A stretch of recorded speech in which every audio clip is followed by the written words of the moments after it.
With Entebbe at 1, the Court of Appeal has upheld a 12-year and 3 months prison sentence handed down to Wamala Godfrey, also known as Troy, for the killing of singer Mowzey Radio. Wamala had challenged the sentence as harsh and excessive, given that he had been convicted for a lesser offense of manslaughter, killing without malice. Justices Christopher Gashirabake, Dr. Asa Mugenyi and John Mike Musisi dismissed Wamala's appeal in its entirety, ruling that the evidence against him was sufficient and that the trial judge had rightly convicted him of manslaughter.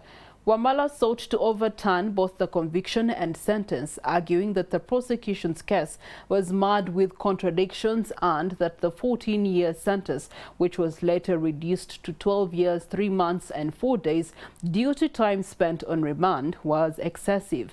Evidence shows that Mowzey Radio, one of the founders of Good Life Cruise, sustained fatal head injuries after Wamala slammed him to the ground during a brawl at Entebbe in Entebbe, and this was on the 22nd of January 2018. He died days later at Case Clinic.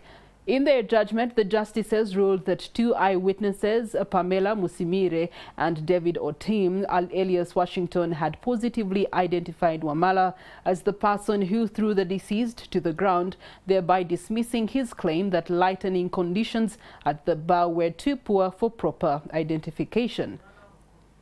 Wamala's conduct after the incident, including fleeing the scene, abandoning his belongings and going into hiding, was found to be indicative of guilt leading to the case, noting that his sudden disappearance from the area is incompatible with an innocent conduct. The convict, who is destined to leave prison in 2029, is however at liberty to run to the Supreme Court.